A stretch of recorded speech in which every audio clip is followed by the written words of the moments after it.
আসসালামু আলাইকুম। প্রিয় দর্শক, বিগত আওয়ামী লীগ সরকার আমলে আপনারা প্রায়ই জাতিসংঘের মানবাধিকার বিষয়ক হাই কমিশনের নামটা বারবার শুনেছেন এই কারণে আওয়ামী লীগ আমলে তারা মানবাধিকার বিরোধী কী কী কর্মকাণ্ড করেছে এবং বিভিন্ন সময় এই সংগঠনের যিনি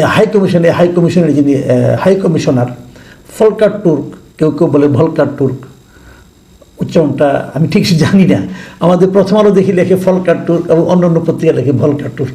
যেটাই হোক, এই ভদ্রলোকের কিন্তু আমরা বিবৃতি দেখেছি এবং সেই বিবৃতিগুলোতে আওয়ামী লীগের যে মানবাধিকার বিরোধী যে সমস্ত কর্মকাণ্ড তার সমালোচনা তারা কিন্তু করত। সেই সমালোচনা নিয়ে আওয়ামী লীগ সরকারে যারা মন্ত্রী ছিলেন তারা বলতেন গাজায় এত মানবাধিকার বিরোধী কর্মকাণ্ড হচ্ছে, সেটা নিয়ে কিছু বলে না, আমাদের নিয়ে কেন বলে, ওইদিকে নজর দেন, হ্যান করেন ত্যান করেন, এগুলি বলাবলি হতো। এবং আমাদের যিনি ডক্টর ইউনূস, আমাদের বর্তমান অন্তর্বর্তীকালীন সরকারের যিনি প্রধান উপদেষ্টা, ওনাকে আমরা বিভিন্ন সময় দেখেছি যে ইউরোপীয় এই ধরনের বিভিন্ন প্রতিষ্ঠান সংগঠনের বিবৃতি ওনার পক্ষে এসেছে অনেক সময়। উনি এগুলিকে বেশ গুরুত্ব দিয়ে থাকেন। আধুনিক মানুষ সেভাবে ওনারা হয়তো সেগুলি ভাবেন যে এদের বক্তব্যগুলি খুবই মানবাধিকার এবং গণতন্ত্রের সপক্ষে বক্তব্য। তো এখন তো ইউনূস সাহেব রাষ্ট্র চালাচ্ছেন, সরকার চালাচ্ছেন। এখন এই যে জাতিসংঘের মানবাধিকার বিষয়ক হাই কমিশন, এখন ওনাদের ইউনূস সাহেবের যে রাষ্ট্র পরিচালনা এবং বিভিন্ন আইন প্রণয়ন করার যে ব্যাপার স্যাপার আছে, এগুলোকে তারা কীভাবে মূল্যায়ন করছে, এটা কিন্তু একটা গুরুত্বপূর্ণ ইস্যু। সোমবার গতকালকে সুইজারল্যান্ডের জেনেভায় এই 59তম মানবাধিকার পরিষদে এই মানবাধিকার বিষয়ক হাই কমিশন সেখানে তাদের বার্ষিক প্রতিবেদন উপস্থাপন করেছে। সেই প্রতিবেদনে তারা কিন্তু বাংলাদেশের কিছু ঘটনা নিয়ে উদ্বেগ প্রকাশ করেছে। ছোট্ট একটা বিবৃতি তারা দিয়েছে, বিবৃতি ঠিক না, ওখানে সারা দুনিয়ার ঘটনা নিয়ে আছে, ইরান ইসরায়েলের যুদ্ধ এটা নিয়ে আছে, বিভিন্ন সুদানের ঘটনা নিয়ে আছে, সিরিয়ার ঘটনা নিয়ে আছে, বিভিন্ন দেশের, সারা দুনিয়ার যত দেশ আছে যেখানে যেখানে মানবাধিকার লঙ্ঘিত হচ্ছে সবগুলি ঘটনায় সেখানে ছোটো ছোটো করে তাদের পছন্দ হয়েছে, তারা যেগুলিকে উদ্বেগজনক মনে করেছে সেটাকে উল্লেখ করেছে, তারা যেটাকে পজিটিভ মনে করেছে সেটাকে ওইভাবে উল্লেখ করেছে। সেভাবে বাংলাদেশেরও ব্যাপারে একটা প্যারা আছে। সেই প্যারায় কী আছে আমি সেটা হুবহু আপনাকে অনুবাদ করে পড়ে শোনাচ্ছি। এই অনুবাদটা আমি নিয়েছি প্রথম আলো থেকে। আমি আরও কয়েকটা পত্রিকায় দেখেছি, প্রথম আলোর অনুবাদটা আমার কাছে পছন্দ হয়েছে, আমি ওইটি আপনাদেরকে পড়ে শোনাই। সেখানে ফলকার তুর্ক বলেছেন যে আমি অনুপ্রাণিত বোধ করছি যে বাংলাদেশে অন্তর্বর্তী সরকার ও রাজনৈতিক দলগুলো সংলাপের মাধ্যমে অগ্রগতি অর্জন করছে। সংস্কার, অবাধ ও অন্তর্ভুক্তিমূলক নির্বাচনের পরিবেশ তৈরির লক্ষ্য অর্থবহভাবে এগিয়ে যাওয়ার জন্য আমি আহ্বান জানিয়েছি। এটুকু পজিটিভ কথা। আমরা দেখছি সরকার বিভিন্ন রাজনৈতিক দলের সঙ্গে সংলাপ করছে এবং তারা সংস্কার, অবাধ এবং অন্তর্ভুক্তিমূলক নির্বাচনের পরিবেশ তৈরির জন্য এগিয়ে যাওয়ার জন্য উনি আহ্বান জানিয়েছেন। এখানে একটা কথা খেলে বলার যায়, সেটা হলো যে অন্তর্ভুক্তিমূলক নির্বাচন, এটার অর্থটা কী? এটার আবার নানা ধরনের ব্যাখ্যা এখন আবার দেখছি। কিন্তু অন্তর্ভুক্তিমূলক নির্বাচন বলতে অনেকে বলতে চাচ্ছেন যে কত বেশি ভোটার আসবে সেটাই অন্তর্ভুক্তিমূলক নির্বাচনের ডেফিনেশন। আবার আগে শুনতাম যখন নাকি বিএনপি নির্বাচনে যেত না আওয়ামী লীগ আমলে, তখন শুনতাম যে কতগুলি দল নির্বাচনে অংশ নিচ্ছে, অথবা যারা ভোট দিতে যাচ্ছে তারা ভোট দিতে যেয়ে তাদের পছন্দের প্রার্থীকে সেখানে পাচ্ছে কিনা, অথবা তারা পর্যাপ্ত সংখ্যক বিকল্প চয়েসের জন্য তারা প্রার্থী পাচ্ছে কিনা, এটাকে অন্তর্ভুক্তিমূলক বলে। যাই হোক, সরকার পাল্টে যায়, সংজ্ঞা পাল্টে যায়, আমাদের এখানেও তাই হয়তো হবে আগামীতে। যাই হোক, সেটা নিয়ে আর আলোচনা করি না। আমি ওনার এই বিবৃতির পরের অংশটুকু পড়ছি। সেখানে উনি বলেছেন, অবশ্য রাজনৈতিক দল ও সংগঠন নিষিদ্ধ করার সুযোগ তৈরি করে সম্প্রতি আইনের পরিবর্তন আনা এবং এ সংক্রান্ত সব কর্মকাণ্ড নিয়ে আমি উদ্বিগ্ন। খুব ঠান্ডা মাথায় খেয়াল করুন, উনি কি বলেছেন? যে রাজনৈতিক দল ও সংগঠন নিষিদ্ধ করার সুযোগ তৈরি করার জন্য একটা আইনের পরিবর্তন করা হয়েছে। কিন্তু আপনি এটা জানেন যে মানে এই সরকার কিছুদিন আগে যে একটা মানে আপনার সন্ত্রাস বিরোধী অধ্যাদেশ জারি করেছে 2025, সেখানে বলা সেটা কেন করা হয়েছে যে সন্ত্রাসী কর্মকাণ্ডে জড়িত ব্যক্তি বা সত্তা বলতে নেই সংগঠন, আমি ওদের ভাষায় বলছি, যে ব্যক্তি বা সত্তার যাবতীয় কার্যক্রম নিষিদ্ধ করার বিধান যুক্ত করে সন্ত্রাস বিরোধী অধ্যাদেশ 2025 অন্তর্বর্তীকালীন সরকার জারি করেছে। এবং সেই সঙ্গে তারা আর কি করেছে, এটা জারি করার মাধ্যমে তারা কি করেছে, এটা জারি করার মাধ্যমে এই জারি করার আলোকে যে যতদিন পর্যন্ত আন্তর্জাতিক অপরাধ ট্রাইব্যুনালে এই আওয়ামী লীগের সংগঠনের বিভিন্ন আওয়ামী লীগের যারা ভাতৃপ্রতিম সংগঠন আছে সবগুলোর নেতাকর্মীদের বিচার শেষ না হবে ততদিন পর্যন্ত এদের যাবতীয় কর্মকাণ্ড নিষিদ্ধ হয়েছে এই আইনের মাধ্যমে। এরপর আর কি করছে, আর করছে হলো এই আন্তর্জাতিক ট্রাইব্যুনাল যেটা করছে অপরাধ ট্রাইব্যুনাল, তাদের কিছু আইন সংশোধন করেছে। আইন সংশোধন করার মাধ্যমে আগে এদের আইনে ছিল না যে তারা কোনো রাজনৈতিক দলকে নিষিদ্ধ করতে পারবে, এমন কোনো আইন তাদের ছিল না, এখতিয়ার তাদের ছিল না। ওই এখতিয়ারটা এখন দেওয়া হয়েছে।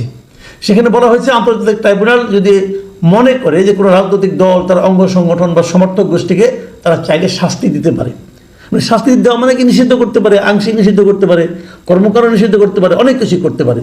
এটা তারা করার সুযোগটা আইনটা সংশোধন করেছে।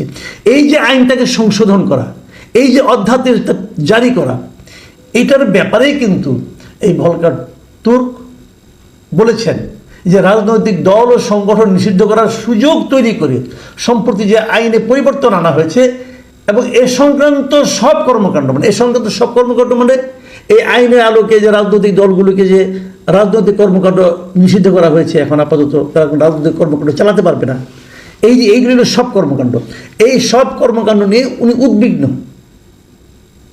তার মানে সরকারের এই আইনটাকে, এই অধ্যাদেশটাকে এবং এ সংক্রান্ত কর্মকাণ্ডকে জাতিসংঘ মানবাধিকার কমিশন ভালোভাবে দেখছে না, এটাকে মানবাধিকারের সঙ্গে সাংঘর্ষিক বলে তারা বিবেচনা করছে।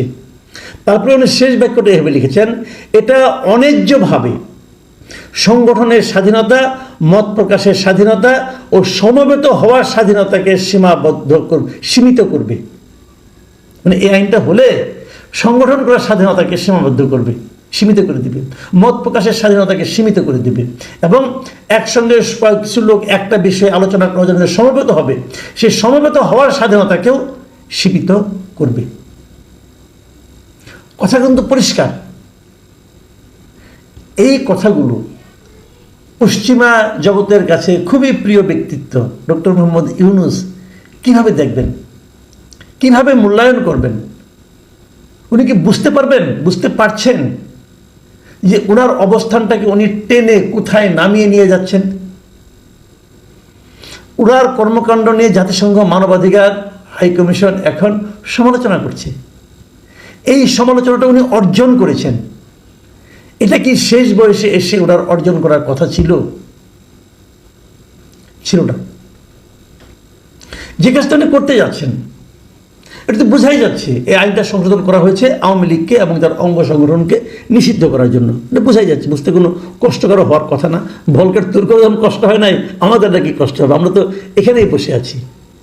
শেষ পর্যন্ত ওনারা পারবেন কিনা এবং করলে পরে তার প্রতিক্রিয়া আমাদের এই সমাজে কি হবে সেটা বোঝার মতো মানসিক স্থিরতা কি ডক্টর ইউনূস সাহেবের আছে? ওনার বয়স হয়ে গেছে, আমার ইদানিং একটু সন্দেহ হচ্ছে। ভিন্ন মতকে ধারণ করার যে ক্ষমতা সেটা কি আছে? কিছু বললেই যে কথাটা বলা হয়, আমি এই কথাটা বলে আলোচনাটা শেষ করব। এটা নিয়ে পরে আরেকটা আলোচনা করব, যে কথাটা বলবো এখন সেটা নিয়ে। সেটা কি হচ্ছে, যে কথাটা বলা হচ্ছে যে সন্ত্রাসী কার্যক্রমে জড়িত ব্যক্তি বা সত্তার যাবতীয় কর্মকাণ্ড নিষিদ্ধ করার বিধান, মানে যারা সন্ত্রাসী কর্মকাণ্ড করে তেমন ব্যক্তি বা সত্তা মানে সংগঠন, এটাকে নিষিদ্ধ করতে হবে। এই হলো মূল লক্ষ্য। তো এদেশের সন্ত্রাসী কার্যক্রম কে করে বলেন? কোন দল করে? আমি একটা সহজ উত্তর দিই, এদেশে সব সময় সন্ত্রাসী কার্যক্রম করে সরকারে যে থাকে সেই সরকারের যে দল তারা। যখন আওয়ামী লীগ থাকে সরকারে আওয়ামী লীগ করে, যখন বিএনপি থাকে সরকারে বিএনপি লোকজনরা করে, যখন জাতীয় পার্টি ছিল সরকারে তাদের লোকজন করছে, আগামীতে যারাই ক্ষমতায় আসবে তাদের লোকজনই সন্ত্রাসী কর্মকাণ্ড করবে। এখনই যারা ক্ষমতায় আসবে বলে মনে করা হচ্ছে তাদের লোকজন গ্রামাঞ্চলে এবং উপজেলা জেলা পর্যায়ে অলরেডি সন্ত্রাসী কর্মকাণ্ড শুরু করে দিয়েছে ভাই। একজন লোকের কাছ থেকে চাঁদা আদায় করা সন্ত্রাসী কর্মকাণ্ড, এগুলো শুরু হয়ে গেছে। কাজেই যদি আইন করতে হতো, আমি তো মনে করি আইনটা এইভাবে করা উচিত ছিল যে যারা সরকারে থাকবে তাদের রাজনৈতিক দলকে নিষিদ্ধ করা হোক, যতদিন তারা সরকারে থাকবে তাদের রাজনৈতিক দলকে নিষিদ্ধ করা হবে। এমন করলে সন্ত্রাস কমতো। এইভাবে করবে না। এখন আওয়ামী লীগ আছে সারা দেশে, তাহলে আওয়ামী লীগ সন্ত্রাসী কর্মকাণ্ড কেমনে করবে?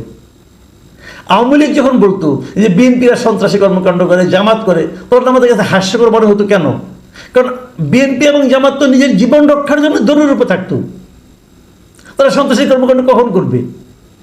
এখন একই জিনিস, এখন তো আওয়ামী লীগ নিজের জীবন রক্ষার্থে দৌড়ের উপরে আছে, সন্ত্রাসী কর্মকাণ্ড কখন করবে?